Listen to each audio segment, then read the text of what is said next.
अब आप पूछिए क्या पूछना चाहते हैं। अब साहब हम जानकारी करना चाहते हैं कि अन्न ब्रह्म है।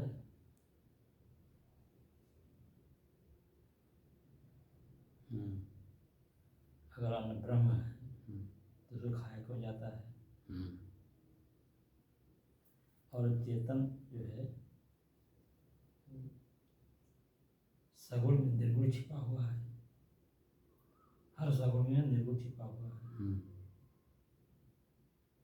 इस पर भी आपका विचार बनाना। यज्ञोपवीत वाले में नहीं गए?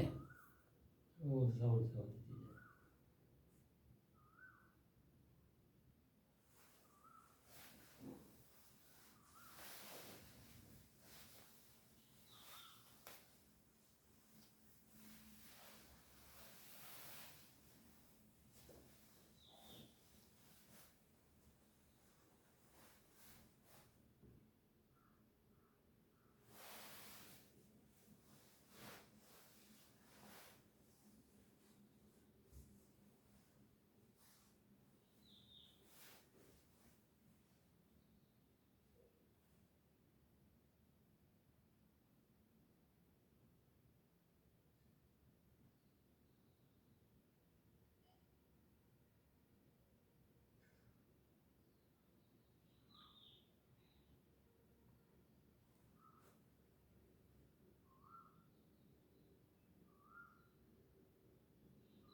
मन को एकाग्र, स्थिर एवं शांत करने की दृष्टि से साधना करते करते आज 497 दिन हो गए। तारीख 18 मार्च सन 2023, दिन शनिवार, प्रातः काल का समय।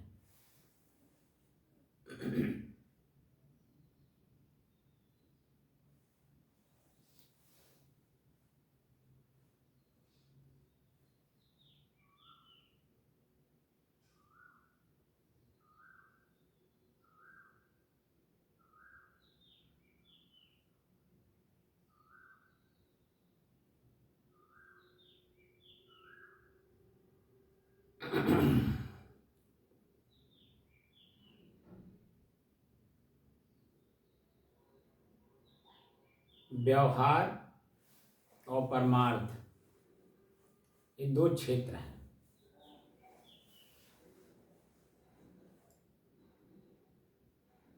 बच्चा जन्म लेता है, जन्म लेने से 5 साल तक परिवार में माता पिता के साथ रहकर जो संस्कार सीखता है, खाना पीना, रोना, सुनना, जानना, चल तो नहीं पाता है 1 साल तक, लेकिन जो माँ के साथ में बच्चा सीखता है परिवार से जो सीखता है, पिता से जो सीखता है, वो 5 साल तक।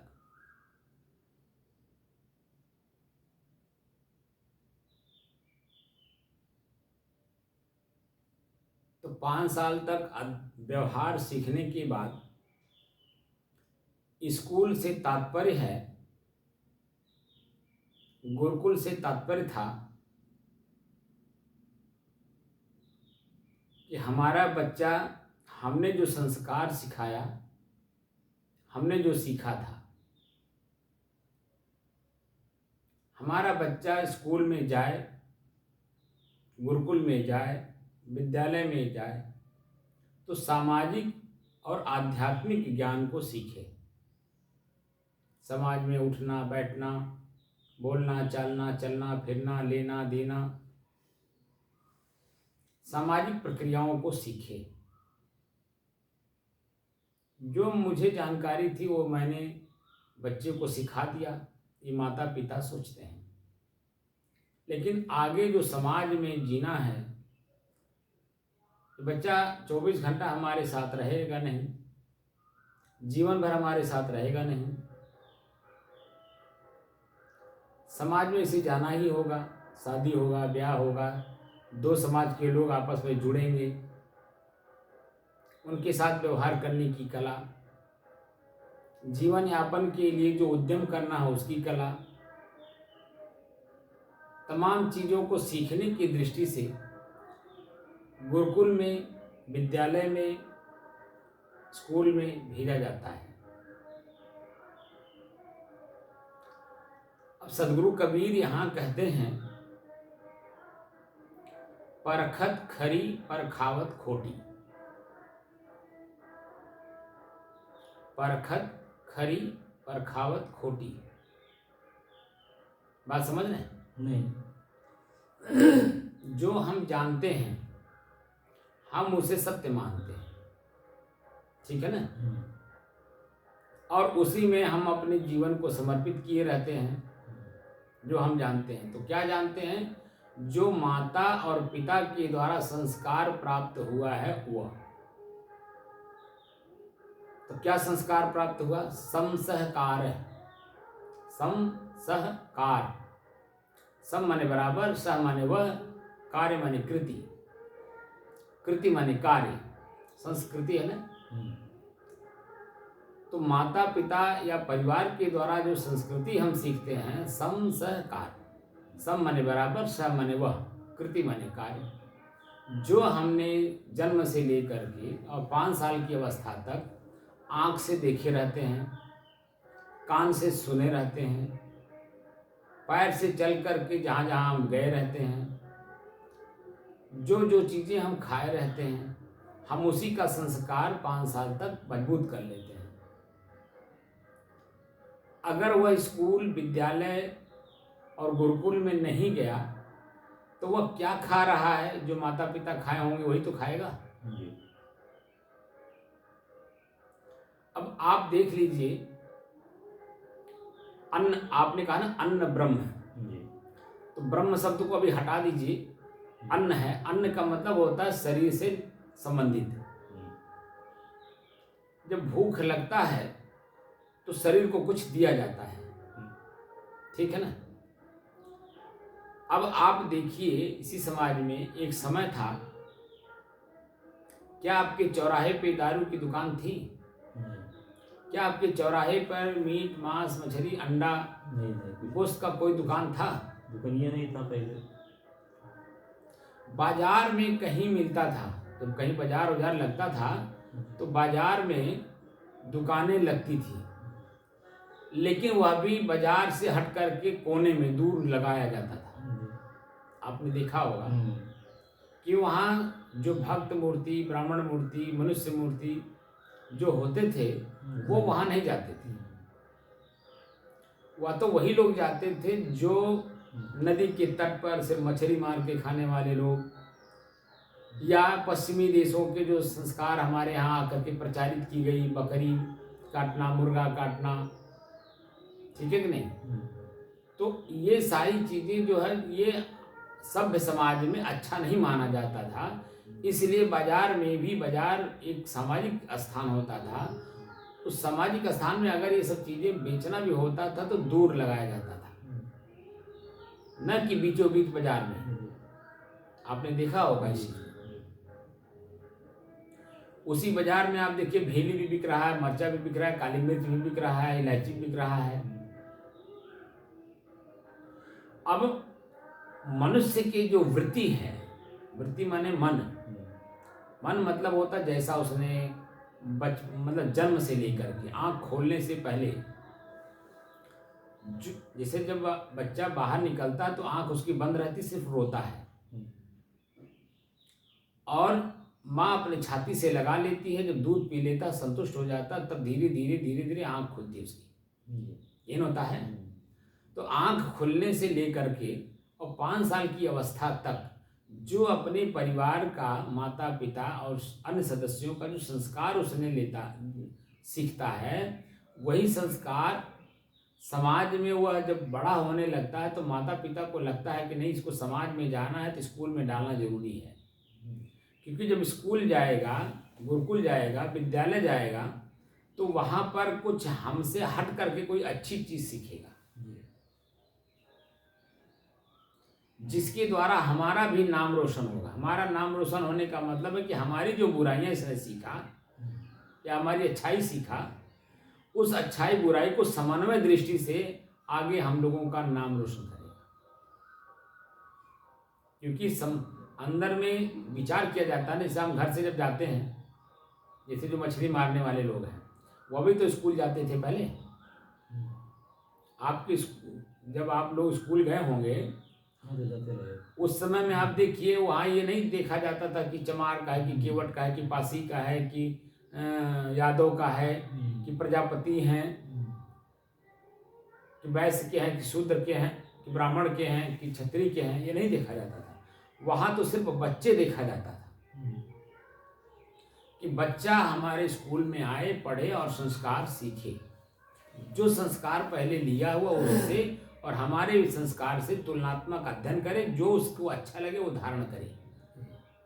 इसीलिए न स्कूल, कॉलेज, स्कूल और विद्यालय और गुरुकुल खोला गया था कि बच्चे को समाज के जो भी कार्य वो कर रहा है, उस कार्य को नज़दीक से दिखाना, नज़दीक से उसको जनाना कि इसके परिणाम क्या होंगे।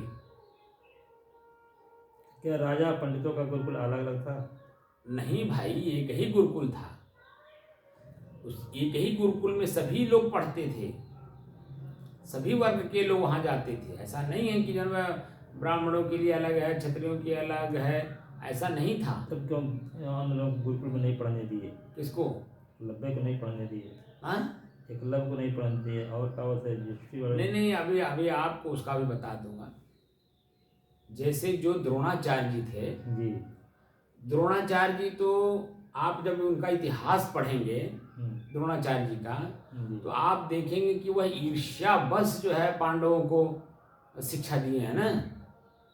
आप जरा ऐसा होती है। सही, ऐसा तो दिए, ईर्ष्यावश दिए हैं। तो कौरव को देना चाहते थे ज्यादा। नहीं, यहाँ कौरव पांडव की बात नहीं आ रही है। कौरव जैसे जब वो मतलब क्या, कौन सा वंश बोलते हैं उसे? इक्ष्वाकु वंश। इक्ष्वाकु वंश बोलते हैं ना। उस वंश में पहले कौरव पांडव तो नहीं थे। वहां पर भीष्म पितामह के समय में वो वहां ज्वाइन करते हैं, और इनके पास वो बच्चे सब एक ही में रहते हैं। तो वहाँ कौरव पांडव नहीं, वहाँ 2 मतलब पांडु के पुत्र और धृतराष्ट्र के पुत्र, और दोनों ही समकालीन होते हैं ना, बराबर बराबर नहीं होते, छोटे छोटे बच्चे होते हैं। तो उन बच्चों को पढ़ा लिखा करके, योग्य करके, ठीक है, अपना जो मंत्र, उनका लक्ष्य था उसको दूर करना था। और क्या लक्ष्य दूर करना था? जो उनका मित्र था गुरुकुल का, जो राजा का पुत्र था, उसको ये अपने बराबरी का समझते थे, मित्र समझते थे। एक गाय लेने जाते हैं, वो गाय, ठीक है, गाय वो अपने बराबर में नहीं देता है। तो ईर्ष्या करते हैं ना, तो वहाँ से चले आते हैं। वहाँ से आने के बाद तब जा कर के वहाँ भीष्म पितामह जी के यहाँ वो ज्वाइन करते हैं कि आपके बच्चों को हम शिक्षा देंगे। तो क्षत्रिय होते हैं, तो क्षत्रियों के पास उतना दिमाग नहीं ना होता है, तो वो अपना जो वास्तविक स्थिति है, मानसिक स्थिति, उन बच्चों पर वो हावी होते हैं, पूरा सिखाते हैं। जब पढ़ लिख करके योग्य हो जाते हैं तब दीक्षा के रूप में कुछ मांगते हैं, बच्चे कुछ देना चाहते हैं, तो कहते हैं ना कि जाइए जो है आप उनको बंदी बना करके ले आइए।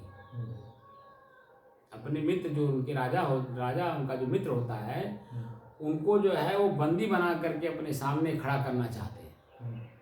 और गए पांडु लोग जो है उसको ले आए, वहाँ खड़ा किए। जब बराबर में अब वो आ गया ना, इतिहास तो पढ़े होंगे ना आप, तो वो इतिहास उसको जो है, ये जो एकलव्य को पढ़ने नहीं दिए, एकलव्य को इसीलिए नहीं पढ़ने दिए कि हमको तो इनको जो है आगे बढ़ाना है और इन्हीं से हमें काम लेना है, और ये वो कार्य कर नहीं सकता क्योंकि ये राजा का लड़का है नहीं, इसके पास संसाधन इतना है नहीं। मान लीजिए ये आगे निकल गया तो क्या होगा, क्योंकि छोटे अभी आप देख रहे होंगे कि गरीब बच्चे आईएएस अफसर ज़्यादा बन रहे हैं। ऐसा क्यों? क्योंकि जो बच्चे आईएएस निकल रहे हैं वो बचपन से अपनी गरीबी देखे रहते हैं, अपने माता पिता की गरीबी, अपने आय का स्रोत देखे रहते हैं। अब बता दीजिए, चाय की दुकान चलाने वाले का बच्चा आईएएस हो रहा है, ठेला चलाने वाले का बच्चा आईएएस हो रहा है, तो क्या संस्कार है सर? नहीं संस्कार की बात नहीं, वो बच्चा जो देखता है ना जमीनी स्तर पे, तो वो जो परेशानी वो देखा है, वो परेशानी को दूर करना चाहता है ना, तो परेशानी को दूर करने की दृष्टि से वो पढ़ाई करता है, वास्तव में पढ़ता है। और ये जो बच्चे बड़े घर के हैं, ये तो फैसिलिटी पा जाते हैं ना, शुरू से ही वो अमीरी देखे रहते हैं। जैसे मान लीजिए बच्चा रोने लगा, अब उसको आप चुप करने की दृष्टि से बिस्किट ला के खिला दिए, अब उसके मनोबल बढ़ गया कि रोने से बिस्कुट मिलता है। दूसरे दिन रोने लगा तो आपने उसको चॉकलेट ला के दे दिया, उसका मनोबल बढ़ गया कि रोने पे चॉकलेट मिलता है। अब उसको जो फैकल्टी आप देते चले जाते हैं, उसका मनोबल दूसरी तरफ डाइवर्ट होता चला जाता है, तो पढ़ने में कहाँ लगता है? मनोवृत्ति तो एक ही है ना। तो वो जो चीज़ें वो चाह रहा है आप देते जा रहे हैं, तो वो ये समझता है कि बस यहीं तक सीमित है।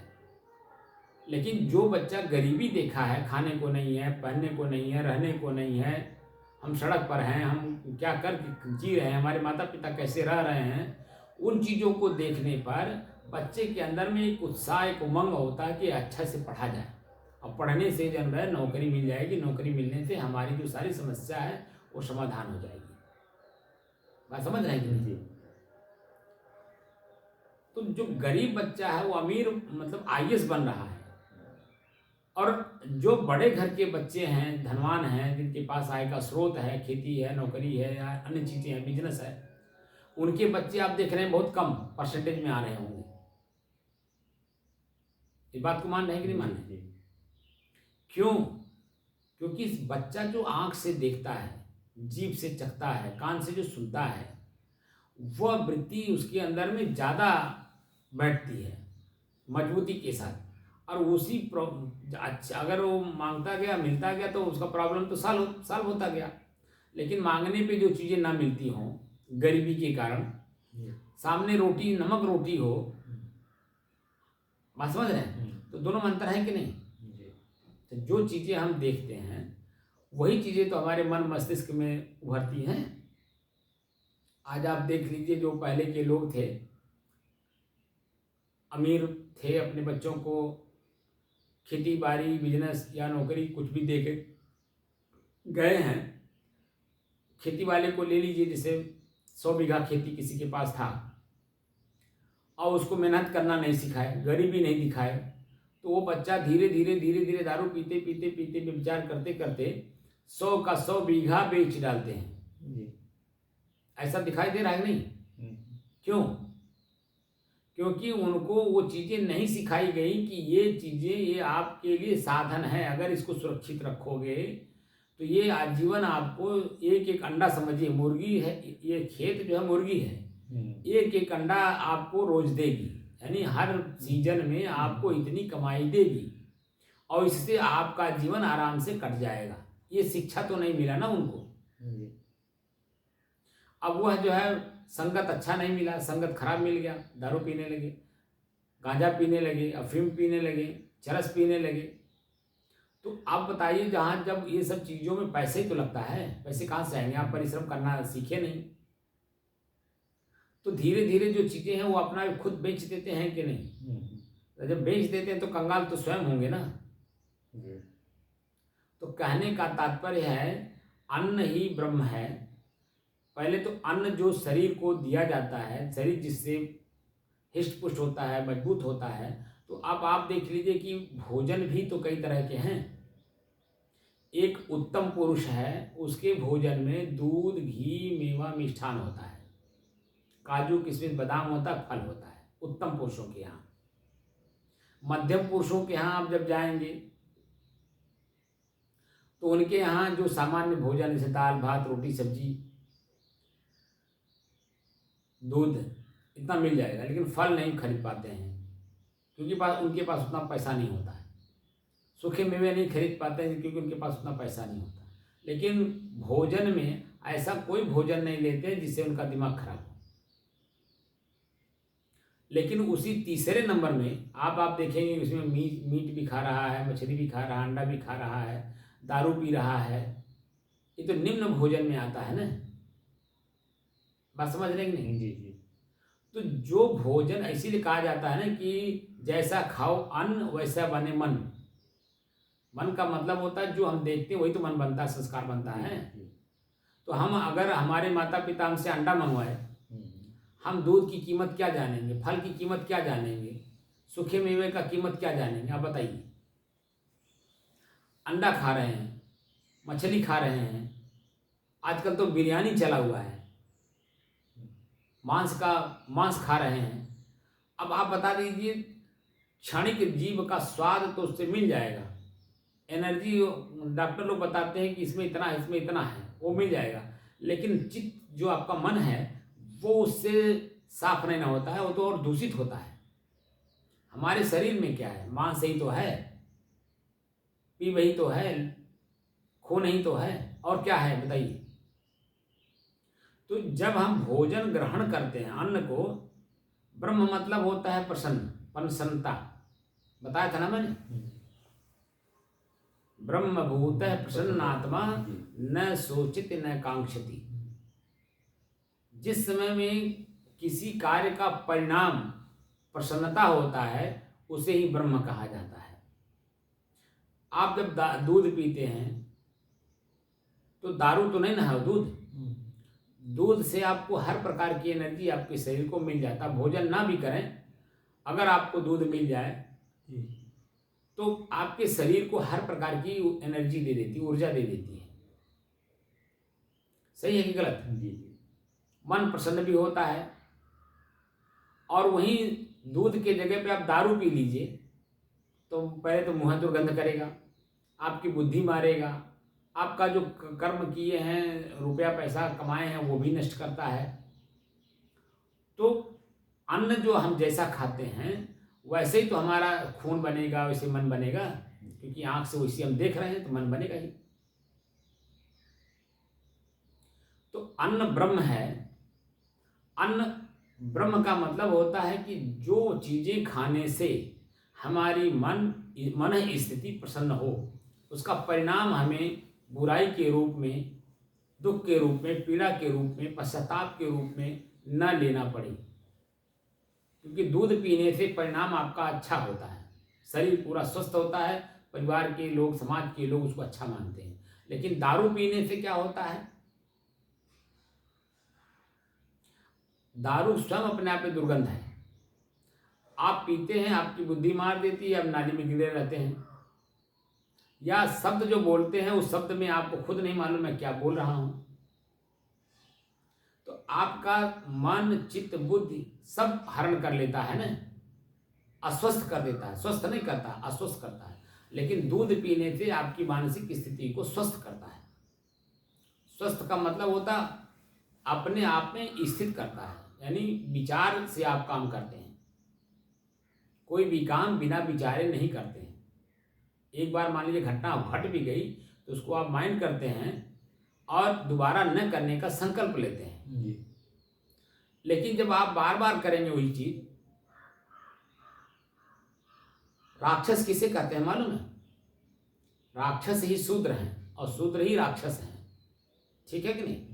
रॉ मटेरियल ग्रहण करने वाले को राक्षस कहा जाता था। राक्षस, रा से मतलब होता है सामान तो है लेकिन बिना विचारे सामान है। आप अपने घर में आप देखे होंगे, आपके परिवार के सदस्य जो महिलाएं हैं वो कितने उच्च विचार की हैं कि गेहूं या चावल अमनिया करके वो बनाती हैं, ठीक है कि नहीं? आटा भी छान के बनाती हैं। क्यों? क्योंकि कीड़े ना उसमें जाने पाए। क्योंकि जब वो बन जाएगा और कीड़े आँख के सामने पड़ेंगे, आप खा पाएंगे भोजन को? नहीं खा पाएंगे। तो कितना विचार से वो काम करती हैं। सब्जी बनाएंगी तो अमनिया करके, दाल बनाएंगी तो अमनिया करके, यानी जो भी चीज़ें बनाती हैं वो अमनिया करके बनाती हैं, यानी साफ सुथरा करके। अमनिया का मतलब साफ सुथरा करके बनाती है। और वहीं आप देख लीजिए दूसरे घर में बिना विचारे बस जो ने आएगा बना देंगी और बना करके बस ले हुर ले खा ले तमाम तरह के शब्द बोलने लगती हैं। लेकिन वही आपकी महिलाएं, बाबूजी भोजन कर लीजिए। अब आप शब्द देखिए, चला हो तैयार बा हुर ले, चला हो बन गई बा खा ले। और एक होता है कि बाबूजी भोजन तैयार है, चल करके आप ग्रहण कर लीजिए। तो दोनों शब्द में कितना अंतर है जी। आपका मन सुनता, कान सुनता है, मन उसी से बनता है ना। जी। कान सुना मन बना। जी। चला हो हुर ले, बन गई बा चला हो खा ले। अरे खाए को तो खा लेना तक कोनो बात नहीं बा। और क्या क्या शब्द का प्रयोग करती हैं? तो उस शब्द में और बाबूजी भैया भोजन तैयार है, या पतिदेव को कहती हैं चला हो भोजन तैयार, भोजन कई ले, कहती कि नहीं कहती हैं? तो शब्द जो बोला जाता है, कान जो सुनता है, वही तो ब्रह्म बनता है। ब्रह्म मतलब मन चित्त प्रसन्न होता है। एक शब्द में मन दुखी होता है, दूसरे शब्द में मन प्रसन्न हो रहा है, शब्द ही तो है। तो परिमार्जित किया जाता है, बोलने की कला सिखाई। स्कूल में क्या सिखाया जाता है? व्याकरण का मतलब ही होता है कि कोई भी शब्द बोलने से पहले उसमें हर तरह से विचार करके बोला जाए। कोई कहीं जा रहा है, उससे पूछते हैं तो पूछने के भी कहा हो कहाँ जाता? एक होता है आप कहाँ जा रहे हैं, कहा हो कहाँ जा था, और आप कहाँ जा रहे हैं, दोनों शब्द ही हैं। बोलने में बोलने वाला तौल के बोल रहा है और सुनने वाले को भी अच्छा लग रहा है। क्यों? दोनों में अंतर है कि नहीं?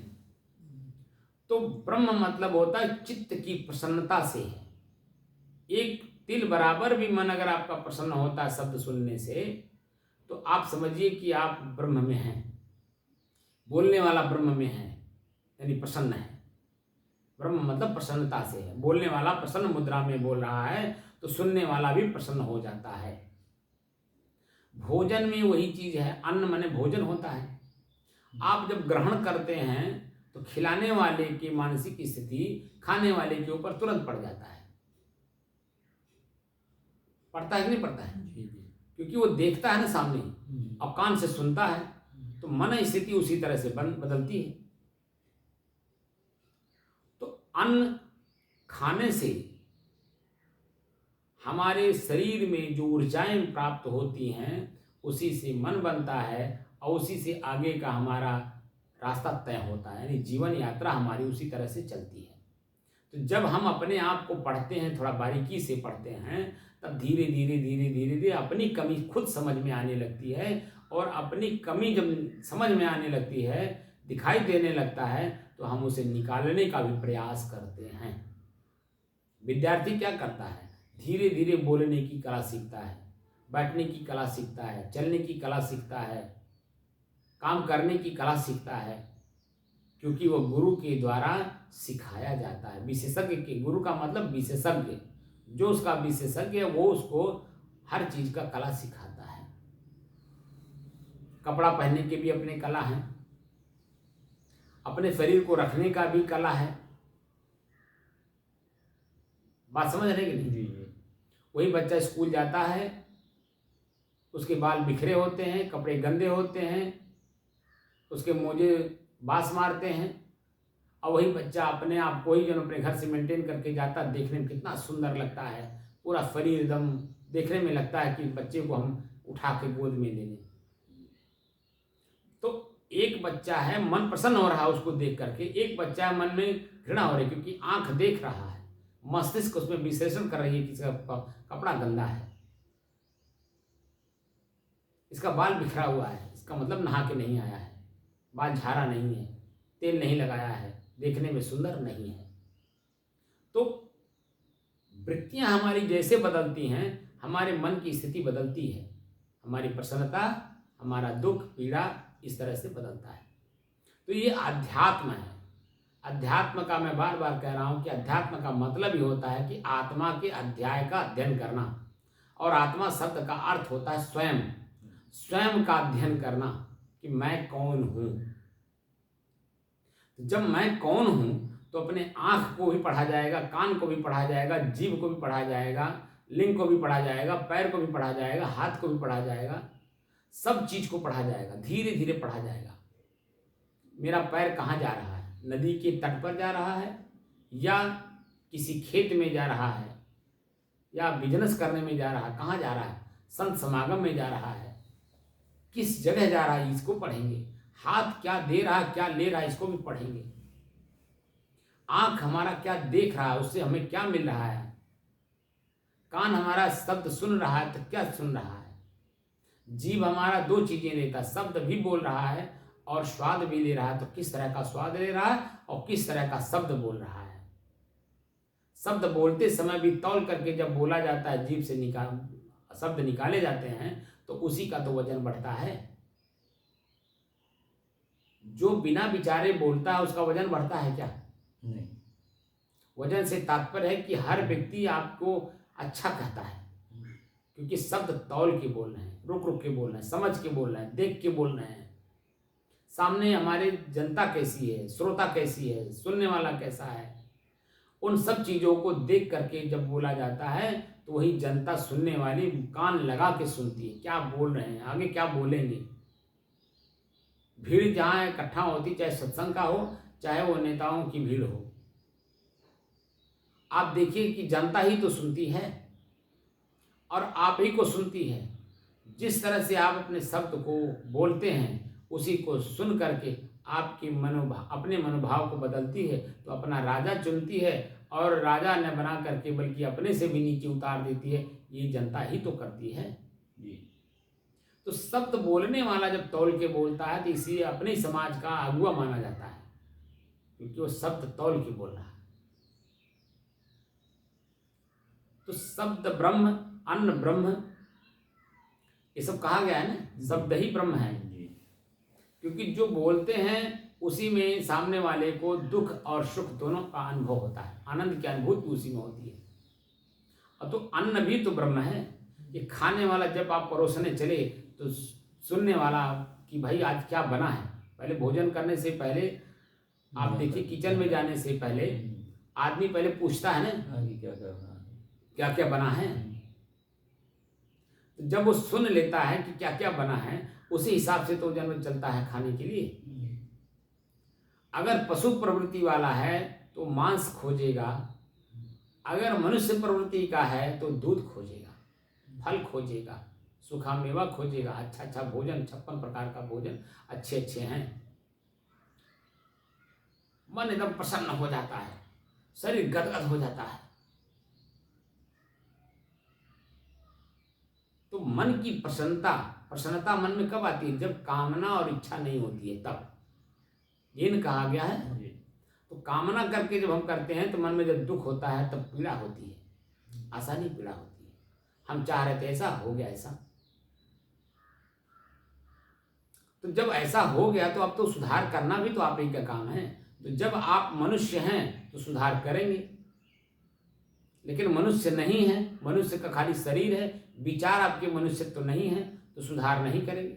तो सुधार कोई कराना भी चाहेगा अगर बोल करके, तो आप उल्टा कर देंगे उसके ऊपर, उसको आलोचक मान लेंगे। जो कि आपका हित कर रहा है, वो आपकी बुराई आपको दिखा करके आपके जीवन से वो निकलवाना चाहता है, आपको हल्का करना चाहता है, और उसी को आप आलोचक मान लेते हैं, निंदक मान लेते हैं। इसीलिए तो कबीर ने कहा कि निंदक नियरे राखिए। बहुत गहन अध्ययन किया होगा ना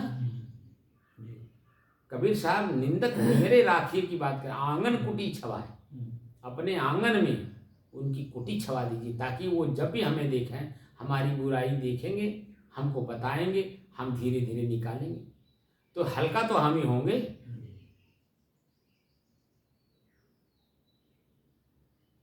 तो जितना ही आपके जीवन से बुराई निकलेगा उतना आप हल्का होंगे। तो हल्का होने का मतलब है कि आप जैसे हैं वैसे ही रह जाएंगे, ना आप अच्छे हैं ना आप बुरे हैं, एकदम दोनों के मध्य में हैं। नींद सभी लोग लेते हैं। नींद में जाने के बाद वहाँ अच्छा हो या बुरा हो, हत्यारा हो या समाज सेवक हो, कोई भी व्यक्ति हो, नींद में जाने के बाद सारी प्रवृत्तियां समाप्त हो जाती हैं। तो जैसा है वैसे रह जाता है। वही चीज़ें जो हमारे महापुरुष अनुभव किए कि तुम क्या हो, मैं कौन हूँ का प्रश्न का उत्तर उन्होंने दिया कि मैं जैसा हूँ वैसा ही मैं बनना चाहता हूँ, लेकिन बाहर प्रवृत्ति में डालकर, बाहर की प्रवृत्ति को अंदर ले जा करके बनाना चाहता हूँ। तो बाहर की चीजें अंदर जा नहीं सकती। अब आप बता दीजिए, कोई भी चीज जो इच्छा करते हैं तो आपके शरीर के अंदर जाता है, रहेगा तो शरीर से बाहर ही। आप चारपाई पे सोएं, चटाई पे सोएं, या पलंग पे सोएं, या बेड पे सोएं, तो शरीर से बाहर ही तो रहेगा, कि शरीर के अंदर घुसता है। तो साधन, बस यही तो समझना है कि साधन को साध्य न मानना, साधन को साधन की तरह ही मानना, साधन को साधन की तरह ही प्रयोग करना, तब आपका ज्ञान परिपक्व ज्ञान माना जाएगा। और वही परिपक्व ज्ञान फिर दूसरे को देने में, लेने में, दोनों को आनंद आएगा। देने वाला भी आनंद पूर्वक देगा क्योंकि निश्चल है, और लेने वाला भी आनंदित होगा, इसलिए वह जिज्ञासु है। जिज्ञासु और शिक्षक में यही अंतर है। शिक्षक परिपूर्ण होता है और जिज्ञासु जो है अभी कमजोर है, वो अपने आप को परिपूर्ण करना चाहता है, इसीलिए आँख कान नाक सब खोले रखता है। कहाँ से मिल जाए, किधर से मिल जाए, ज्ञान अर्जन करता है। ज्ञान मतलब जानकारी करना तो उसे स्वयं ही है, प्रैक्टिकल स्वयं करना, प्रज्ञा स्वयं जगाना, लेकिन जानकारी प्राप्त करते रहता है। बच्चे से भी, बूढ़े से भी, ज्ञानी से भी, अज्ञानी से भी, रोगी से भी, निरोगी से भी, हर जगह प्रकृति से भी पल पल वह कुछ न कुछ प्राप्त करता है। इस स्वयं के अनुभव की बात है, मैं भी अभी अनुभव कर रहा हूँ कि मैं पल पल कुछ न कुछ किसी न किसी से ग्रहण करता रहता हूँ। क्योंकि अगर हम ग्रहण नहीं करेंगे तो समाज के आज जिस पद पर हम बैठे हैं उस पद की गरिमा कैसे बना के रखेंगे। जो जानकारी हमने प्राप्त कर ली उसको तो यथावत ही बना करके रखना है, रखे रहना है, लेकिन जो नहीं जानकारी है उसकी जानकारी भी करते रहना है, क्योंकि कोई भी त्रुटि अज्ञानता में ही होती है और अज्ञानता ज्ञान में बदलना है। यानी जानकारी में गलती क्यों हुई, कहाँ हुई, कैसे चूक हो गई, कैसे गलती हो गई, गलती किस रूप में हुई है, तो आगे गलती ना हो उसमें सतर्कता और सावधानी बरती जाती है, ताकि हम जो चाह रहे हैं वो हमें प्राप्त हो, हम क्या चाहते हैं, ऐसा कार्य करें कि उसका परिणाम हमारे मन को सुकून दे, शांति दे, न कि हमारा मन उद्वेगित हो, परेशान हो, दुखी हो। क्या चाहते हैं हम? यही नहीं चाहते हैं जी। तो अन्न ब्रह्म, अन्न को ग्रहण करते समय आप अपने आप को पढ़िए कि मेरा मन प्रसन्न हो रहा है या पीड़ित हो रहा है। क्योंकि मीट मांस मछली दारू, मीट मांस मछली ये बिना किसी को कष्ट दिए वो आपको मिल नहीं सकता। तो कष्ट दिया हुआ चीज, कष्ट से लिया हुआ चीज, वह आप कभी प्रसन्न चित्त, आनंदित नहीं हो पाएंगे। आप अपने चित्त को जब पढ़ेंगे तो वास्तविक स्थिति यही है कि दुख का दिया हुआ या लिया हुआ सामान वो कभी आपको प्रसन्नचित्त नहीं कर सकता, सुखी नहीं कर सकता। लेकिन वहीं जब दूसरी चीज आप ग्रहण करते हैं, जैसे दूध, मेवा, मिष्ठान, फल, सूखे मेवे, काजू, किशमिश, बादाम, पिस्ता, आप उसको जब ग्रहण करते हैं, देखिए कि मन कितना प्रसन्न होता है कि नहीं होता है? जी। तो चित्त के अंदर में जो वृत्त बनती है, वो वृत्त का निराई करना ही तो जन्म योग है। मन के अंदर में जो हम कार्य कर रहे हैं, कार्य करते समय हमें ये नहीं पता कि मैं क्या कर रहा हूँ, मैं क्या बोल रहा हूँ, क्या देख रहा हूँ।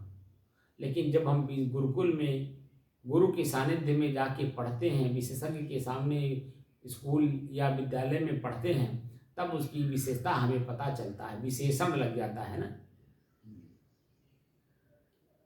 अब जैसे आपने, ये तो हो गया आपका अन्न का, कि अन्न ही ब्रह्म है। जब अन्न ही ब्रह्म है तो उसे ग्रहण क्यों किया जा रहा है? तो ग्रहण अन्न और ब्रह्म है, समझ में बात आ गई कि नहीं? अन्न शरीर को देने की वस्तु है जिससे शरीर चलता है। अब ब्रह्म का मतलब होता है आपके चित्त की प्रसन्नता। तो कौन सी चीज आप दे रहे हैं कि आपका चित्त मन प्रसन्न हो रहा है?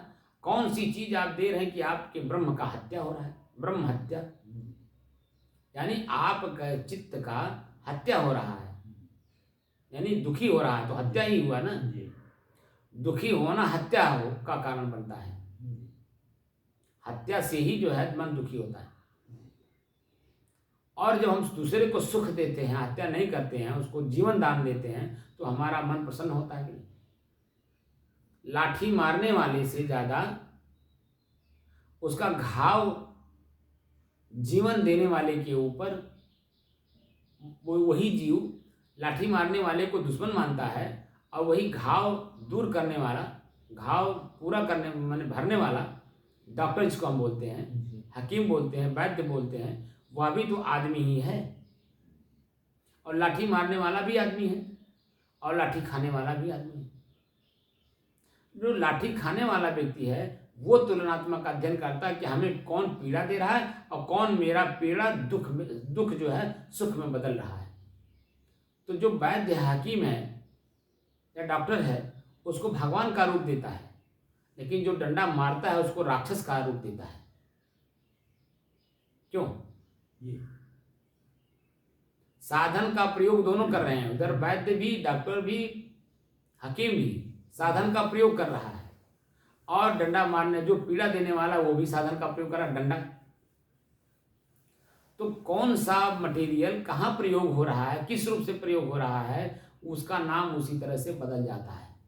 व्यक्ति वही है, आदमी वही है, मार खाने वाला भी, मारने वाला भी, और उसका जो परिणाम आया है हाथ पैर टूटना, उसको ठीक करने वाला भी आदमी ही है। तो जो मार खाता है तो वो खाने वाला, और उस मार खा करके जो हड्डी मांस फट जाता है, पीड़ा होती है, उसको निवारण करने वाला भी आदमी ही है। तो दोनों को जब वो अध्ययन करता है तो एक को क्या मानता है और एक को क्या मानता है? वैद्य को वो भगवान का रूप मानता है, क्योंकि उन्हें उसने जीवन दिया, और मारने वाला जीवन का हत्या कर रहा है, पीड़ा दे रहा है ना, तो हत्या तो कर ही रहा है। तो दोनों में अंतर हो गया कि नहीं हो गया? तो अन्न, ऐसा अन्न ग्रहण करिए जिससे कि आपका चित्त प्रसन्न हो, और प्रसन्नता ही आपका ब्रह्म है। इसे ग्रहण करना ये आपका अपना परम कर्तव्य है। दूसरा प्रश्न आपका क्या है?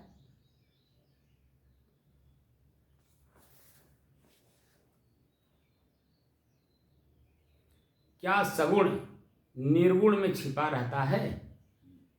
यही ना? जी।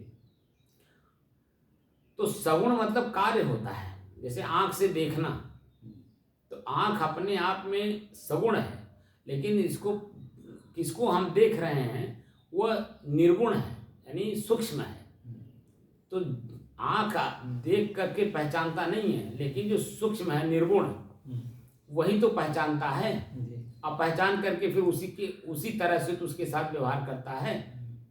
क्या आंख जो में देखता तो सबको है, माता को भी देखता है, पत्नी को भी देखता है, बुआ को भी देखता है, दादी को भी देखता है, बहन को भी देखता है, बेटी को भी देखता है, सबको देखता है, नहीं देखता है? आंख देखता है। लेकिन क्या आंख जो है सबको देख करके पहचानने वाला कौन है? क्या आंख है? नहीं,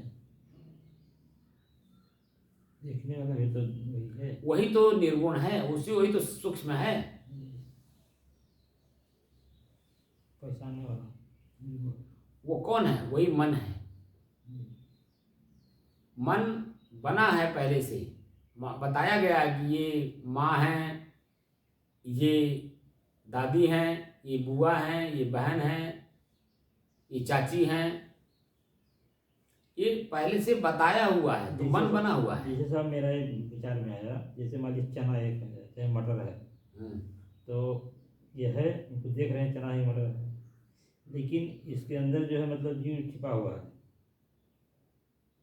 हाँ, तो चना सगुण हो गया ना, स्थूल हो गया, लेकिन उसका अंकुर, तो वो कहाँ अंकुर ही जो है चेतन का गुण है ना। वही दिखाई कहाँ देता है? हाँ, तो दिखाई कब देगा? जब संजोग बनेगा। तो संजोग किसका बनेगा? माटी, पानी, आग, हवा, आकाश, पांचों तत्वों का जब संजोग बनेगा तब तो अंकुरित होगा। अंकुरित होगा तब तो दिखाई देगा जी। ऐसे ही यहाँ पर ये जो सगुण और निर्गुण है, तो सगुण हम पहले आपने देखा होगा, सगुण उपासक लोग थे, शिव भक्त। जैसे आप कामाख्या जाइए, जैसे आप वहाँ जो नेपाल में है पशुपतिनाथ, ये सगुण उपासक लोग थे। तो वहाँ जन्म जीवों का हत्या होता था। वहाँ कामाख्या में तो आज भी होता है, शायद यहाँ भी अभी भी होता है। पलटा देन भी होता है। अरे वहाँ का यहाँ कलकत्ता में होता है, काली जी के स्थान पे। तो ये सगुण उपासक लोग थे। तो सगुण उपासक लोग जो जीवों का हत्या करते थे, वो हत्या उनको दिखाई नहीं देता था। आज भी लोगों को उनकी वृत्तियां जो है मतलब मल से, विक्षेप से, आवरण से भरे पड़े हैं।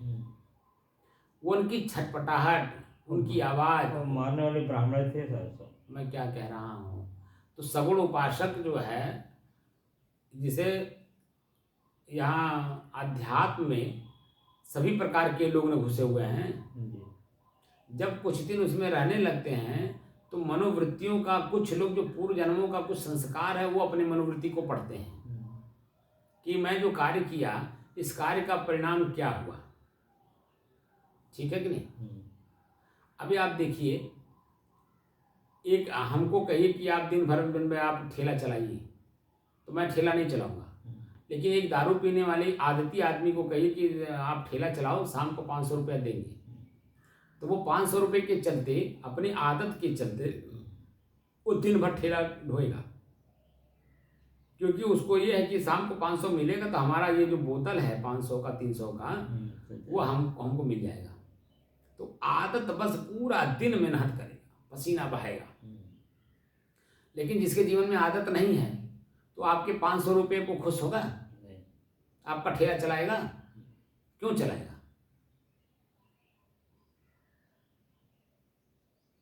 क्योंकि उसके जीवन में कोई आदत नहीं है।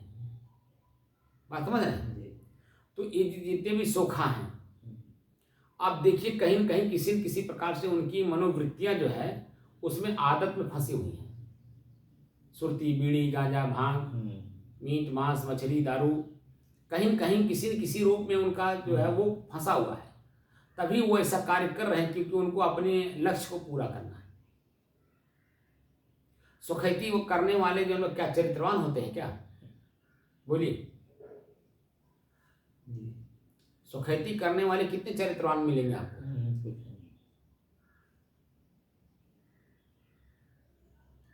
तो चरित्र स्वयं पढ़ना पड़ता है, स्वयं का चरित्र स्वयं निर्माण करना पड़ता है, स्वयं का चरित्र स्वयं ही निर्माण करना होता है। समाज के सामने अगर हमें प्रदर्शन करना है, किसी को भी ले लीजिए, नचनिया ले लीजिए, ढोल वादक ले लीजिए, हारमोनियम वादक ले लीजिए, भजन गायक को ले लीजिए, बिरहा गायक को ले लीजिए, किसी को भी ले लीजिए, स्वयं का चरित्र स्वयं निर्माण करना होता है। और स्वयं का चरित्र जब निर्माण कर लेता है, जब शरीर समाज के सामने प्रदर्शन करता है, तो उसी का लाभ और हानि दोनों समाज उसके साथ प्रयोग करता है, उसको सुख भी देता है, वाहवाह भी कहता है, और अगर चरित्र चोरी किया है उसको पनिशमेंट भी देता है। तो स्वयं का चरित्र स्वयं निर्माण करना होता है। तो जब स्वयं का चरित्र स्वयं निर्माण करने की योजना आपके अंदर में होगी तभी तो, अर्थात स्वयं को स्वयं में पढ़ा जाता है कि मैंने गलती, अच्छा हुआ कि गलत हुआ। अगर अच्छा हुआ तो मन प्रसन्न होगा, दोबारा करने का मन करेगा, लेकिन गलती हुई है तो गलती को सुधारने का भी आप ही के अंदर में प्रेरणा होगी कि नहीं भैया गलती हो गई, आगे काम नहीं करेंगे। तो स्वयं का चरित्र स्वयं में निर्माण करना होता है। तो पहले तो हम जो कार्य करते हैं वो सगुण रूप में करते हैं, कार्य को हम फिर पढ़ते हैं, वही निर्गुण होता है। कार्य में जो अगर हमारा मन प्रसन्न हो रहा हो, लोग वाह वाह कहते हो, तो हम उस कार्य को और करेंगे। लेकिन उसमें जब कोई त्रुटि आती है, तो चार लोग जब चार तरह की भाषा बोलने लगते हैं तो अपनी गलती समझ में आती है, उस गलती को दूर करने का जो विचार होता है उसे निर्गुण कहते हैं। बात समझ में आई? तो बिना शास्त्र का प्रयोग किए आप न सगुण को समझ पाएंगे, और जब सगुण को समझ नहीं पाएंगे तो निर्गुण को कैसे प्रयोग करेंगे, कैसे उसे जानेंगे? शास्त्र का मतलब मैंने बताया था ना, 6 अस्त्र को शास्त्र कहते हैं। संस्कृत के व्याकरण जब सूत्र लगा करके उसको बनाया गया है तो 6 अस्त्र था पहले, 6 अस्त्र। अब सूत्र लगा करके 6 को स बनाया गया और विसर्ग को आ बनाया गया, तो शास्त्र शब्द बना। तो 6 अस्त्र यानी अपने ही कर्म को 6 तरीके से देखिए। मैं क्या कर रहा हूं या मैं क्या करने जा रहा हूं। कर रहा हूं तो उसमें मेरे मन में क्या उत्पन्न हो रहा है, करते समय करने का परिणाम मेरे सामने क्या उपस्थित हो रहा है। तो क्या, क्यों, कैसे, कब, कहां और कौन, ये जो 6 प्रश्नवाचक चिन्ह हैं हर कर्म में लगाइए। देखने में, सुनने में, बोलने में, चखने में, चलने में, देने में, लेने में, खाने में, पीने में, हर जगह 6 प्रश्नवाचक चिन्हों को लगाइए कि मैं क्या कर रहा हूँ, क्या खा रहा हूँ, क्या देख रहा हूँ, क्या सुन रहा हूँ, क्या बोल रहा हूँ, कहाँ जा रहा हूँ, क्या दे रहा हूँ, क्या ले रहा हूँ। जैसे जैसे आप प्रश्न अपने आप से करते जाएंगे आपका चरित्र निर्माण होने में जरा सा भी देरी नहीं लगेगा। लेकिन ये जो 6 जो शास्त्र है, शब्द का प्रयोग नहीं करेंगे, आप जहाँ हो वहीं रह जाओगे।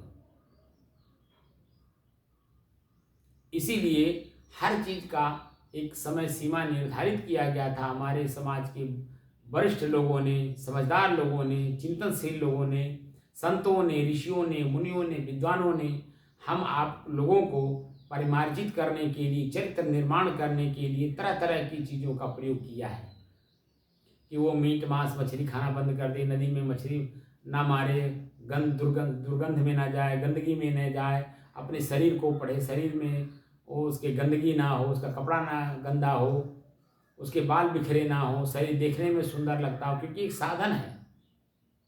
ये तरह तरह की चीज़ों का उन्होंने प्रयोग किया है। बात समझ रहे हैं जी?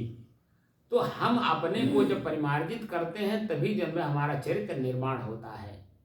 और ये प्रत्येक जीव का कर्तव्य बनता है कि स्वयं को पढ़े और स्वयं के कर्म को, अगर अच्छा कार्य है उसे आगे भी करे और दूसरे को भी करने का प्रेरणा दे, लेकिन अगर खराब है तो उसे छोड़े और अपने छोड़ करके अच्छे कार्य को करने का अंदर में संकल्प ले। जैसे आजकल हम लोग संत लोग कंठी पहनाते हैं, जनेऊ नहीं पहनाते, कंठी पहनाते हैं। तो कंठी पहनाने का मतलब सीधा होता है कि आप हिंसा नहीं करेंगे। 3 तरह से हिंसा होता है, मन से सोचना, मुंह से बोलना और हाथ से करना। तो ना आप सोचिए किसी की हिंसा, ना बोलिए किसी की हिंसा के बारे में, और ना करिए।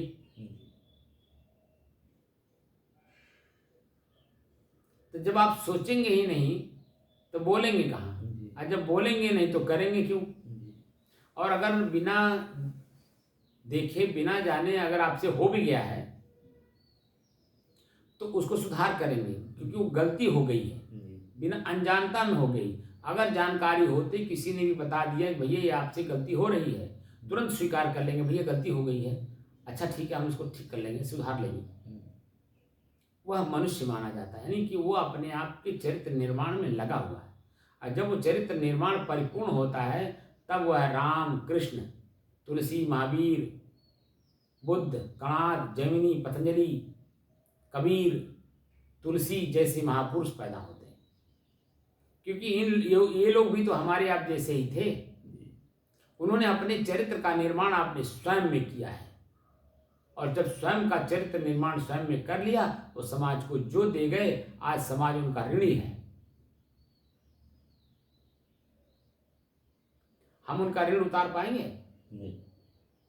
उतारेंगे कब? जब स्वयं को पढ़ने का कला सीखेंगे, तब स्वयं का चरित्र निर्माण करने में हम लगे जुटेंगे तब।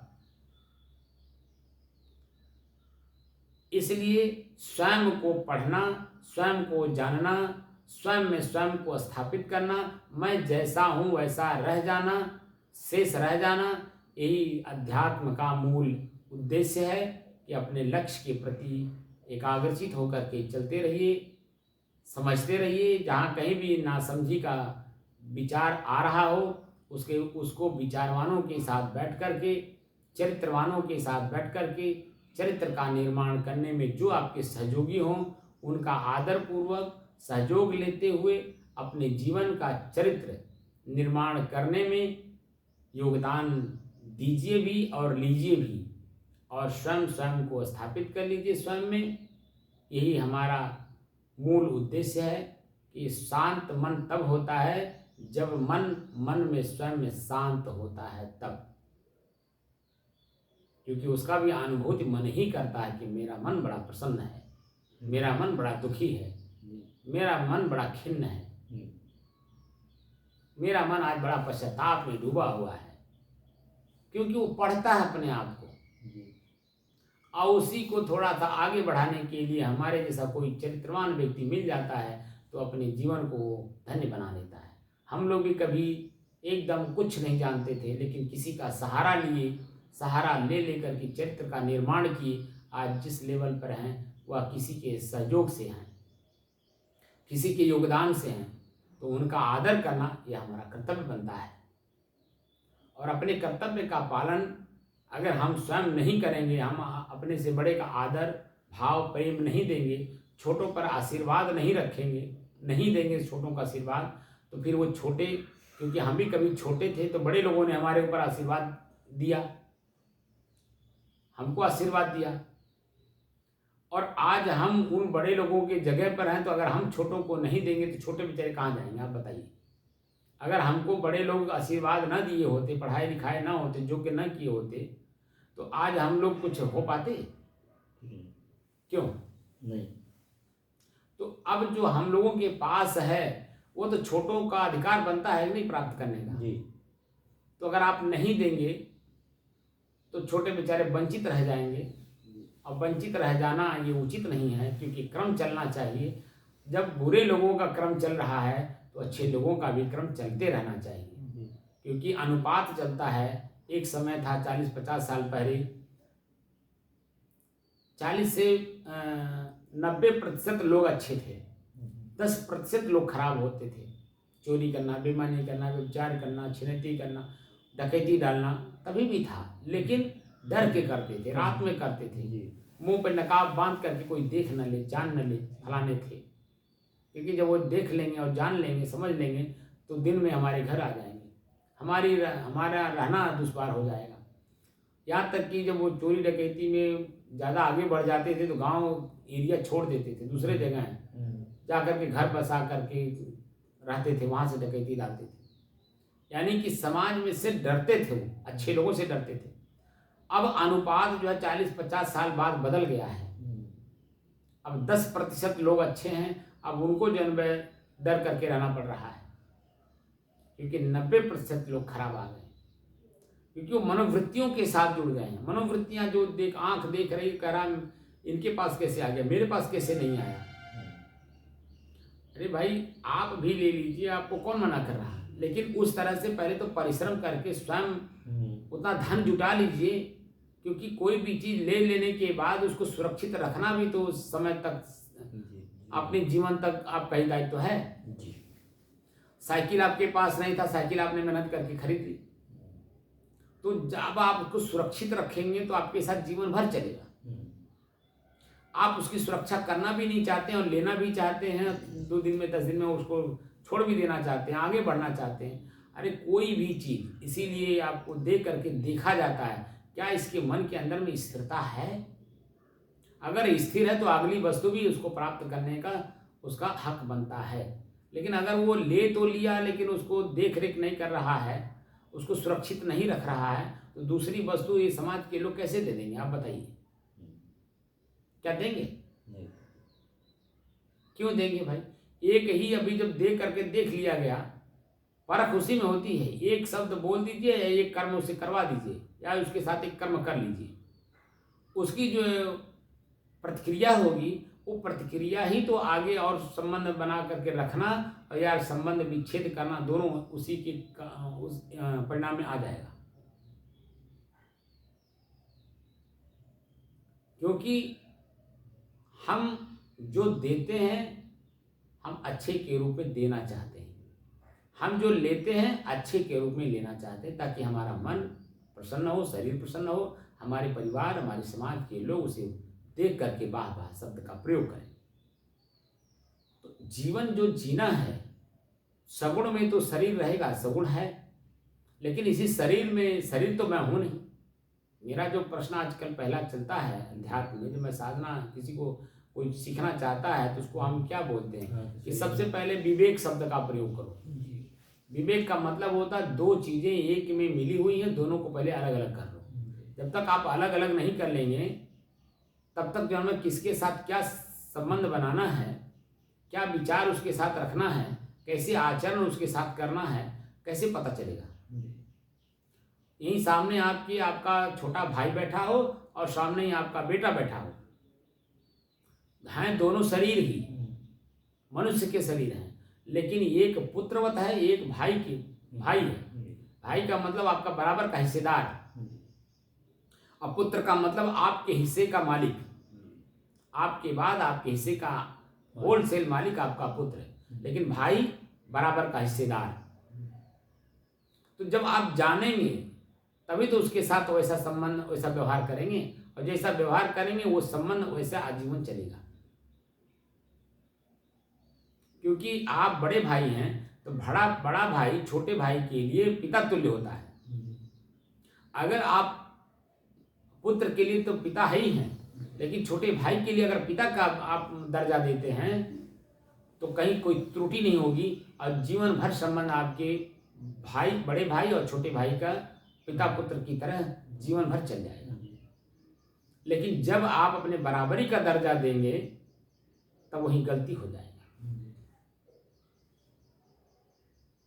और जब गलती होगा तो क्षमा कौन करेगा, क्योंकि बड़े तो आप ही हैं और आप ही गलती कर रहे हैं। इसका मतलब अब छोटे को सहनशील बनना पड़ेगा। एक न एक आदमी को सहनशील तो बनना ही पड़ेगा, और जो सहनशील होता है, क्षमा करता, वही बड़ा होता है प्रकृति की दृष्टि से। तो सगुण और निर्गुण, आपका शरीर सगुण है और शरीर को चलाने वाला जो आपका मन है ये निर्गुण है, सूक्ष्म है। ये दोनों आपस में मिले हुए हैं, एक दूसरे के पूरक हैं। अब इसी में आप हैं, अपने को पहचानना इसी शरीर से है, चाहे आज पहचान लीजिए इस मानव जीवन में, या तो जन्म 1000 जन्म लाख जन्म लेने के बाद फिर जब मनुष्य जन्म मिलेगा तब समझ लेना, जान लेना। तो एक तत्काल जो वर्तमान में है और ये कभी भविष्य में आएगा, कब आएगा कोई पता नहीं है, और एक वर्तमान में मिला हुआ, तो दोनों में अंतर है कि नहीं? तो जो वर्तमान मिला हुआ इसी का तो हम सदुपयोग करेंगे, तभी तो हमारा भविष्य जन्म बनेगा। आज हम बना ही नहीं रहे तो भविष्य हमारा कैसे बनेगा? इसलिए शास्त्र शब्द का प्रयोग करिए अपने ऊपर।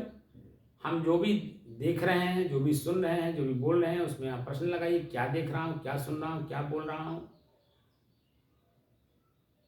तो उसका उत्तर आप ही के अंदर से निकलेगा कि मैं अच्छा चीज़ सुन रहा हूँ, अच्छा चीज़ देख रहा हूँ, अच्छा चीज़ बोल रहा हूँ, अच्छा शब्द बोल रहा हूँ। तो अपने ऊपर कॉन्फिडेंस होगा कि शब्द मैं बोला, अगले का मन दुखी था, वो मेरा शब्द सुन करके प्रसन्न हो गया। यही ब्रह्म है। तो ब्रह्म जो स्वयं अपने आप में ब्रह्म होगा, ब्रह्म में स्थित होगा, वही ब्राह्मण होगा, और वही ब्राह्मण दूसरे को मन की प्रसन्नता को बांटता रहता है। आप कभी भी आप देखे होंगे ब्राह्मण या संत तो शांत रहते हैं, वो चुन करके बोलते हैं, शब्द को चुन करके बोलते हैं ताकि सामने वाले के ऊपर उसका अच्छा प्रभाव पड़े। लेकिन आप देखे होंगे जो ब्राह्मण हैं, ब्रह्म को जानते हैं, वो हमेशा प्रसन्न रहते हैं।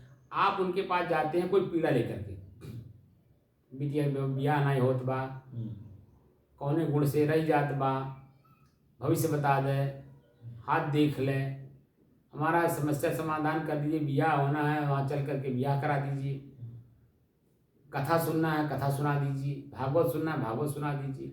कोई न कोई पीड़ा लेके जाता है। शनि हमारे ऊपर चढ़ गया, शनि निवारण का कार्य कर दीजिए, तमाम तरह का प्रश्न लेकर के जाता है। आप देखेंगे कि उसका कोई न कोई सोल्यूशन निकाल देते हैं। निकालते हैं कि नहीं निकालते? क्योंकि वो जानते हैं कि ये एक बात को लेकर के पकड़ के बैठ गया है, आगे पीछे सोच ही नहीं रहा। आगे पीछे जरा सा सोच ले तो इसका जो मानसिक पीड़ा है वो तुरंत अभी मानसिक पीड़ा मानसिक सुख में बदल जाएगा। वो जानते हैं मन को डाइवर्ट करने की कला जो है ब्राह्मण और संत जानते हैं। जो ब्रह्म में स्थित होगा वही संत भी होता है, ये भी जान लीजिए। वो परिवार समाज में रहते हुए भी वो संत की प्रवृत्ति में रहता है, वो स्थूल रूप से बताई नहीं जाती है। और उस स्थिति में संत जो चला जाता है वही ब्राह्मण भी होता है, ये भी स्थिति बताई नहीं जाती है। स्वयं अपने आप में वो सिद्ध हो जाता है, क्योंकि ब्रह्म को जान गया न हमेशा प्रसन्नता बांटता रहेगा।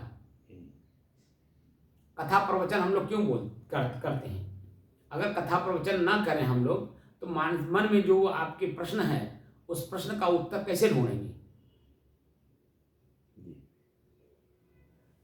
तरह तरह की कथाएं सुना जाती हैं। एक जगह कथा संत जी कर रहे थे, उस रास्ते से चोर गुजरे, तो उन लोगों के मन में हुआ यहाँ क्या हो रहा है, तो 5 मिनट रुक गए। तो उस समय में ये संत जी प्रवचन कर रहे हैं कि चोरी नहीं करना चाहिए, चोरी करने से पकड़ा जाना होता है, मन डरता है, भयभीत होता है, पकड़े जाने पे तरह तरह की यातनाएं दी जाती हैं, उनको बांधा जाता है, समाज में बेइज्जत किया जाता है, तमाम तरह की बात वो बोल रहे थे। वो चोर का जो सरदार था उसने वो बात को सुन लिया, गया तो चोरी करने, लेकिन वो बात बार बार उसके मन में दिमाग में गूंजने लगा। धीरे धीरे अपने उस कर्म को पढ़ने लगा और धीरे धीरे धीरे धीरे वो अपने कर्म को छोड़ दिया, वो भी संत बन गया। तो हम लोग इसीलिए बोलते रहते हैं कि ताकि कान में आपके पड़ जाए, और जब आपके कान में हमारे शब्द पड़े रहेंगे तो जब वो आप कर्म करेंगे, जब वो कर्म करके जब उसका परिणाम आपके सामने आएगा तो वो वृत्तियां आपकी जागृत होंगी। फला जगह पे मैंने ये बात सुना था, आज देखिए वो सिद्ध हो गया। तो आगे चल करके वो अपने प्रवृत्ति को बदल देगा, और जब बदला तो वो संत हो जाएगा। संत होने का मतलब जैसे पहले था, चोरी करने से पहले जैसे था, चोरी करने के बाद जो उसकी स्थिति बदल गई तो अब वो चोरी को छोड़ दिया तो फिर कहाँ चला गया? फिर उसी जगह पे गया ना जहाँ पहले था, यथावत हो गया, वही शांत हो गया। मतलब कर्म करके देख लिया कि उस कर्म में प्रवृत्त होना उचित नहीं है, इसीलिए उसे छोड़ देना ही उचित होता है, तो छोड़ देता है। और जब छोड़ता है तो जहाँ रहता है वहाँ फिर वहाँ स्थापित हो जाता है। जहाँ से चल करके वो चोरी किया था, परिणाम को देखा था, फिर वहीं जा करके स्थापित हो जाता है, उसी जगह पे पुनः आता है। जैसे घर छोड़ करके चोरी भी करने लोग जाते हैं और घर छोड़ करके अच्छा रुपया धनवान बनने भी लोग जाते हैं। तो अब चोरी किए तो भी घर परिणाम भोग करके, चोरी का परिणाम भोग करके पुनः वापस घर पे आते हैं कि नहीं आते हैं?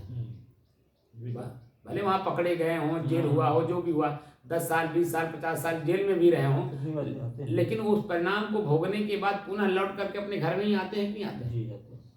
वही स्थिति है। वह थोड़ा सा सूक्ष्म दिखाई नहीं देता है, थोड़ा सा मोटी मोटी बात जब मैं समझाने के लिए बताना भी पड़ता है। तो कुल मिलाकर के आपकी मानसिक स्थिति का वर्णन ही दोनों जगह पर है। और मन को समझना स्वयं में, जब स्वयं को पढ़ा जाएगा तभी समझ में आता है।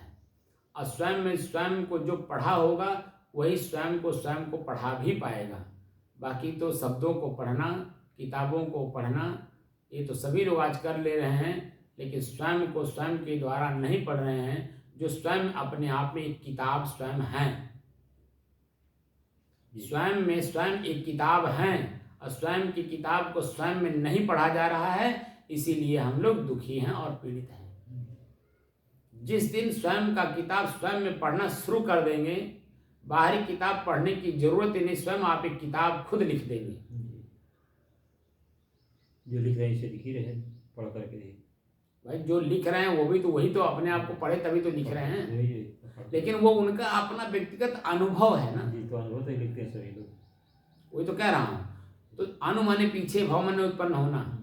जो उनके व्यवहार में उन्होंने व्यवहार किया, व्यवहार के करने के बाद जो परिणाम सामने आया उसी को तो लिखेंगे अंत में।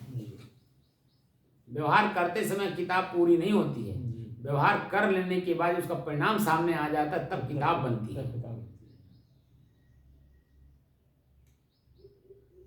और वही किताब लिखा जाता है जो हम साक्षात देखते हैं। तो 10 साल पहले की जो घटना भी हमारे इसी मूड़ घाट का था, 20 साल पहले, कि 4 लेन नहीं था। अब 10 साल 20 साल बाद आदमी बाहर से आएगा, 4 लेन पे चढ़ के आएगा तो मूड़ घाट चौराहा भूल जाएगा कि नहीं भूल जाएगा?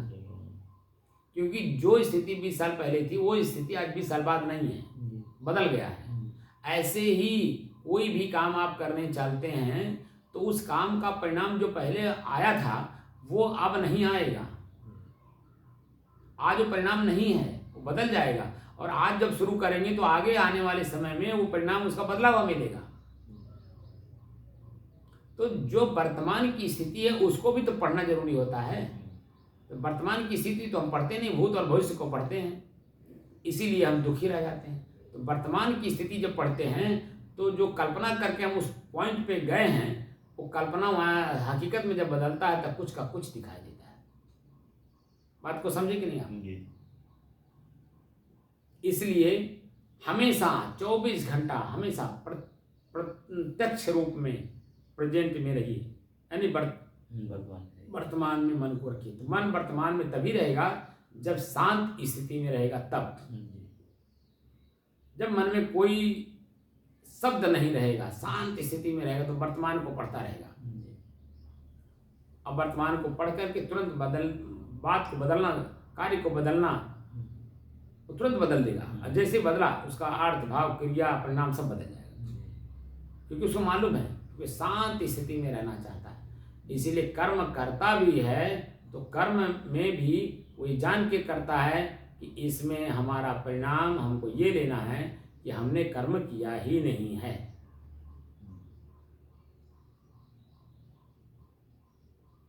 कर्म करेंगे तो परमार्थ परिणाम आएगा नहीं, तो कर्म करते समय वो जो परिणाम आएगा वो तो जान ही रहा है कि परिणाम आएगा। लेकिन उस परिणाम को जब वहाँ पहुँचता है, देखिए अच्छा कार्य करने वाले को आप कभी देखिए, वो जो विचारवान हैं वो हंसते नहीं हैं, उसका उत्सव नहीं मनाते हैं। बल्कि और सतर्क हो जाते हैं।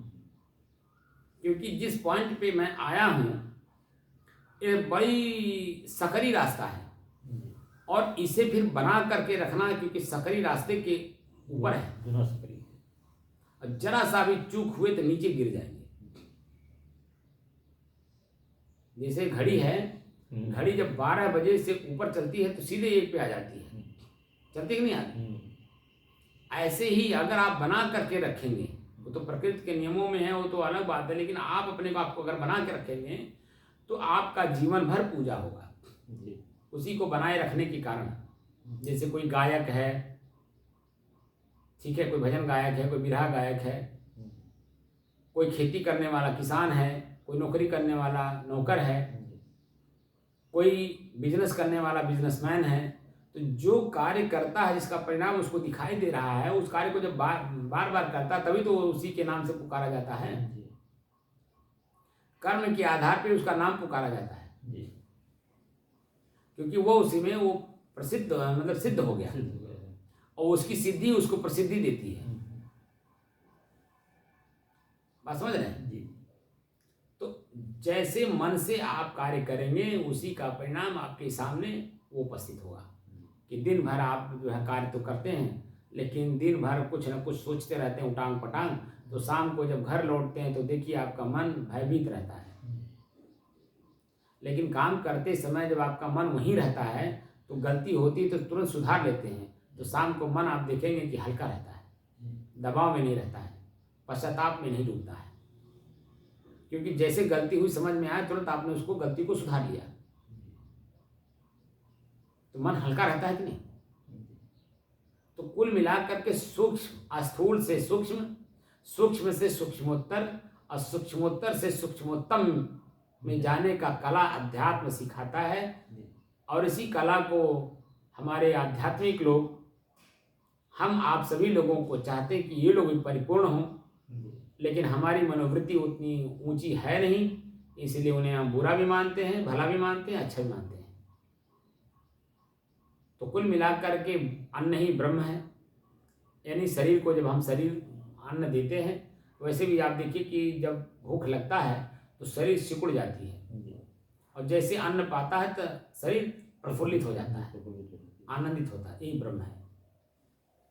और सगुण में निर्गुण है और निर्गुण में सगुण है, दोनों हैं।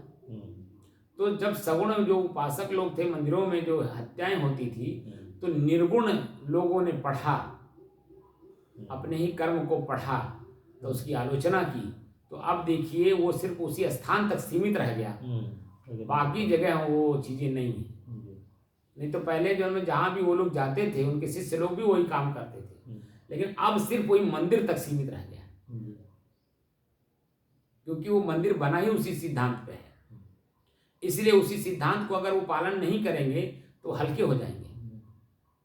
तो जितने भी हिंसकी प्रवृत्ति के लोग हैं वो उनको पूजते हैं, अहिंसक लोग उनको नहीं पूजेंगे। जो निर्गुण उपासक हैं वो अहिंसक होते हैं और सगुण उपासक वो हिंसकी होते हैं, ठीक है ना?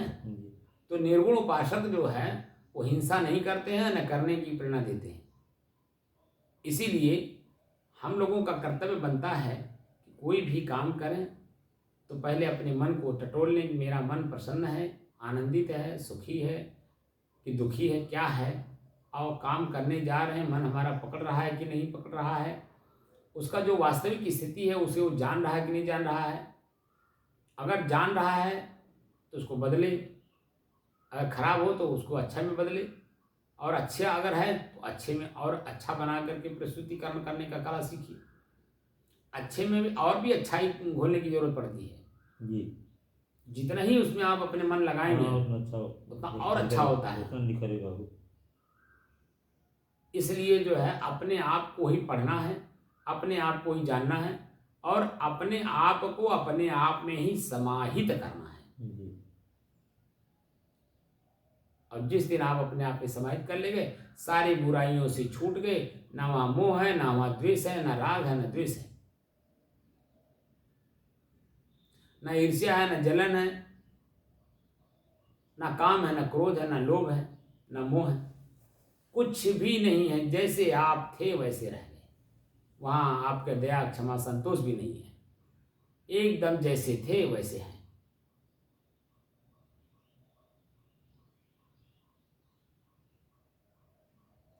अब कोई प्रश्न का तो उत्तर तो नहीं रह गया, बात तो समझ में आ गई होगी। अब ठीक ठीक। कोई कमी रह गई हो तो बताइए, नहीं सर, ठीक। कहीं समझ में कोई कमी रह गई हो, नहीं नहीं, बहुत समझ में। या हमारे बोलने में कहीं कोई त्रुटि रह गई हो। नहीं नहीं, ठीक है। साहेब बंदगी साहेब।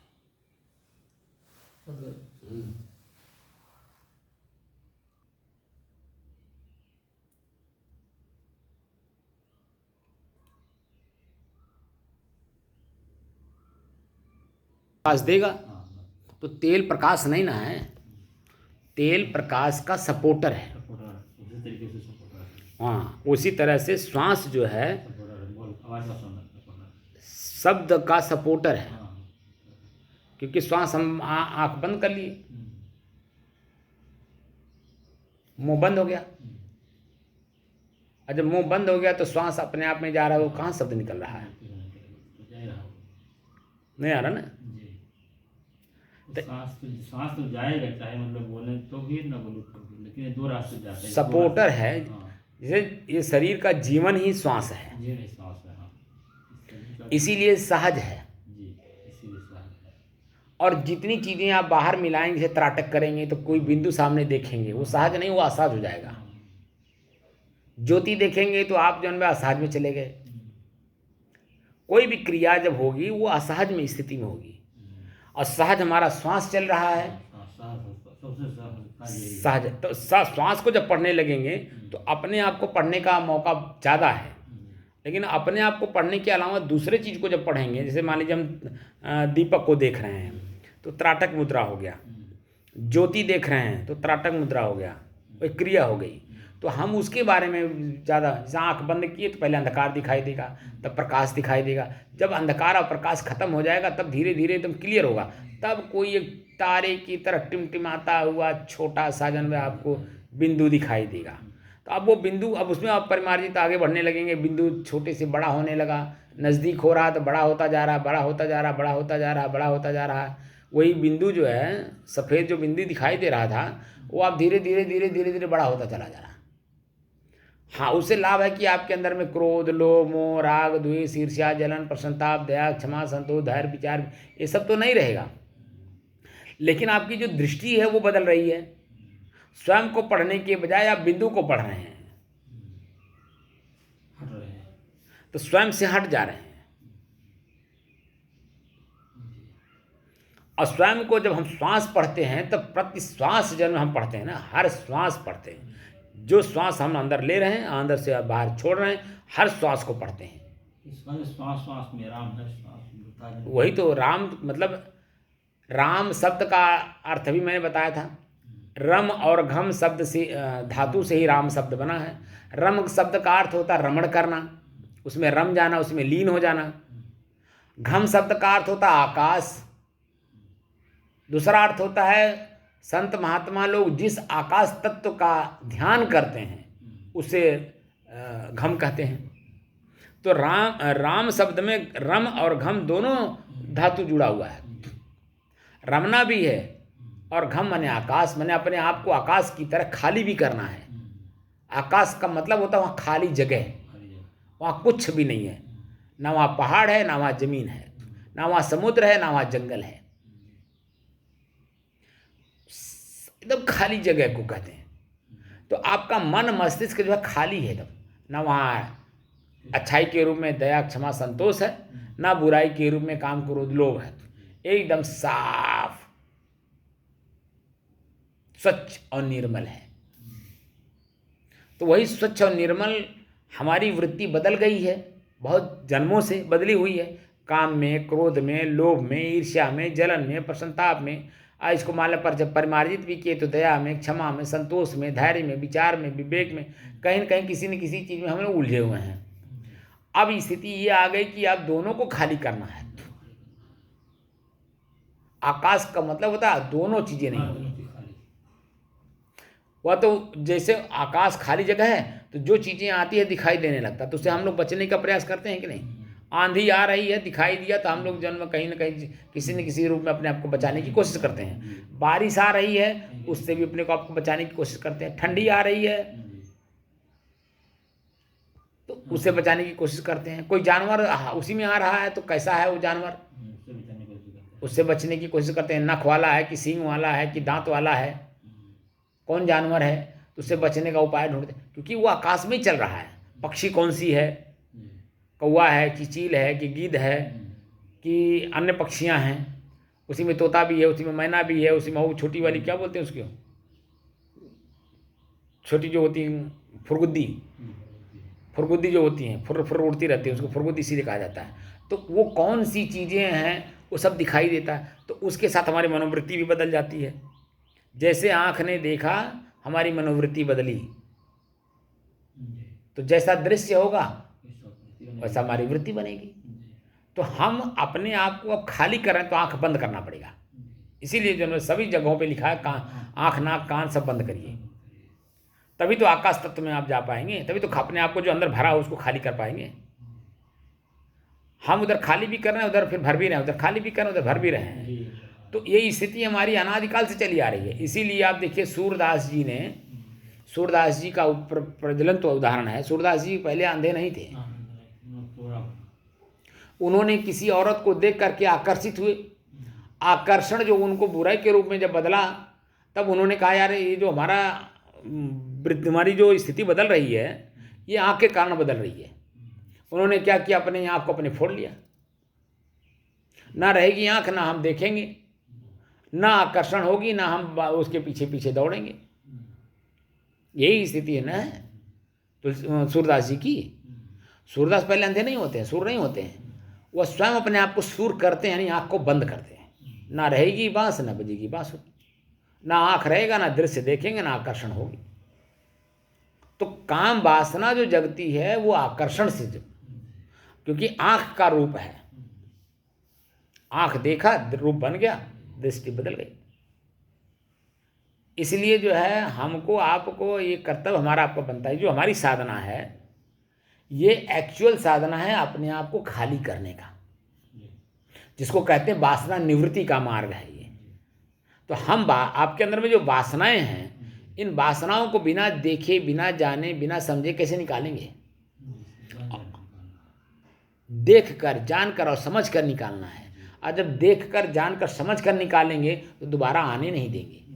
लेकिन अगर बिना देखे बिना जाने करते रहेंगे, अब पता चला उसका भोग भोगते रह रहे हैं और वो पीड़ा का पीड़ा वैसे जैसे था वैसे बना हुआ है, और बल्कि और अंदर घुसा करके और बढ़ा रहे हैं उसको और मजबूत कर रहे हैं और धनवान बना रहे हैं बुराइयों को।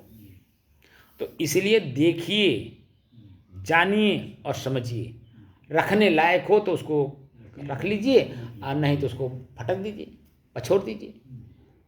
इसीलिए तो कहा, कबीर साहब ने कहा कि साधु होना चाहिए। पहले तो कहना है साधु होना नहीं चाहिए, पहली बात तो साधु होना ही नहीं चाहिए। लेकिन उन्होंने कहा कि साधु होना चाहिए। कैसा होना चाहिए? जैसा सूप स्वभाव, सूप के स्वभाव जैसा होना चाहिए कि सार सार को गहिले थोथा देवड़ा। तो जब सार असार दोनों को जानेंगे तब ना असार को फटकेंगे और सार को ग्रहण करेंगे। तो बिना देखे बिना जाने बिना समझे जन्म सार असार का ज्ञान कैसे होगा? तो हमें इसी मन के अंदर में, हमारे ही मन में एक ही विचार में दोनों विचार हैं, अच्छे भी हैं बुरे भी हैं। तो मैं कौन से विचार में हूं? अच्छे विचार में हूं तो मैं बोलने में सक्षम हूं, अगर बुरे विचार में हूं तो बोलने में सक्षम नहीं है। तो दबेंगे, कैसे बोलें, क्या बोलें, तरह तरह के प्रश्न अपने मन में होगा। लेकिन आपका मन स्वच्छ निर्मल है तो बिना हिचक आप बोलने लगेंगे। तो बिना हिचक जो बोला जाता है इसका मतलब है निर्भीक है।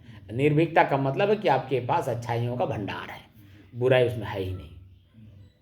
अब वो सुनने वाला बुराई ले ले तो क्योंकि अपने प्रवृत्ति के हिसाब से समझेगा, प्रवृत्ति है उसी, वो तो उसकी अपनी व्यक्तिगत प्रवृत्ति है। लेकिन कहने वाला तो अपनी बात कह रहा। तो इसलिए मनुष्य को, हम आप मनुष्य हैं, हमारा आपका कर्तव्य बनता है हम मननात् मनुष्य, हम मनन करें, चिंतन करें, बुराइयों को भी अच्छाइयों को भी। जो भी हमारे सामने दृश्य पड़ता हो हम दोनों रूप में देखें, और जब दोनों रूप में देखेंगे तो उसका बीच का रास्ता मिल जाएगा कि दोनों हम नहीं हैं। हम किसी को भी छुएंगे, बुरा छुएंगे तो उसका परिणाम बुरा आ जाएगा, दुख सहेंगे, अच्छा करेंगे तो उसका परिणाम अच्छा आएगा, तो उसके पीछे भागना पड़ेगा। हम दोनों नहीं हैं, और शांति चाहते हैं, और शांति दोनों से परे है। शांति ही मोक्ष है, अमोक्ष ही शांति है, क्योंकि मन वृत्ति जब आपकी शांत होती है तभी तो शांति आती है, और वही शांति ही जन मोक्ष है। यानी मोह का क्षय हो गया, न किसी के प्रति राग है, न किसी के प्रति दोष है, जैसे हैं वैसे रह गए, वही मोक्ष स्थिति है। तो वो वृत्तियों की चीज है, अंदर की चीज। तो बात समझ में आ गई आपके?